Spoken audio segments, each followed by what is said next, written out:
Ya, meledaknya pasar kripto yang begitu cepat membuat pemerintah mau nggak mau segera memberlakukan aturan yang mengawasi dan melindungi investor.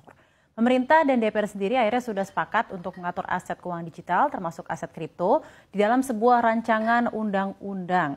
Lalu RUU apa yang akan menjadi payung regulasi kripto di Indonesia, bagaimana sebenarnya transaksi kripto dan historisnya selama ini, dan yang perlu kita amati juga tentang keputusan berinvestasi di kripto ini, sebenarnya kontroversi-kontroversi apa sih yang masih membayangi investasi kripto tidak hanya di Indonesia namun juga di global. Kita akan bahas lengkapnya di Dulu Haram, kini kripto menjadi legal. Betul sekali dengan adanya pengesahan RUU P2SK atau Rancangan Undang-Undang tentang Pengembangan dan Penguatan Sektor Keuangan resmi jadi undang-undang tepat kemarin di Kamis 15 Desember. Kripto sekarang sudah tidak lagi haram karena sudah ada regulasi yang memayunginya di negara kita di Indonesia. Pemerintah dan DPR bilang alasan dari adanya regulasi ini adalah karena sektor keuangan Indonesia menghadapi tantangan dari munculnya instrumen keuangan yang kompleks dan berisiko tinggi seperti kripto ini.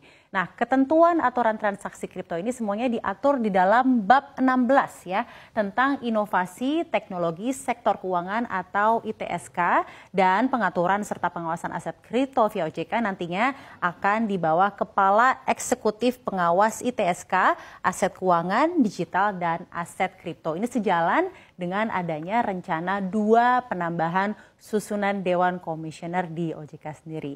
Nah, lingkup aturannya nanti ke depannya untuk kripto ini mencakup apa saja? Pertama adalah mengenai sistem pembayaran, penghimpunan modal, selanjutnya adalah pengelolaan investasi aset kripto, pengelolaan risiko aset kripto, penyaluran dana, dan aktivitas terkait aset keuangan digital kripto. Semuanya ini dipayungi di bawah RUU PPSK bab 16 tentang ITSK. Nah, selanjutnya kita tentunya kan pasti penasaran nih, sebesar apa sih transaksi dan cuannya kripto yang sampai membuat kaget-kaget otoritas dan regulator sistem keuangan di Indonesia? Jawabannya luar biasa besar. Dan gak hanya itu, luar biasa cepat juga pertumbuhannya. Bahkan Menko Sri Mulyani sampai berkata bahwa fenomena ini disebut crypto boom. Jumlahnya yang tadi hanya ratusan miliar jadi triliunan tiba-tiba.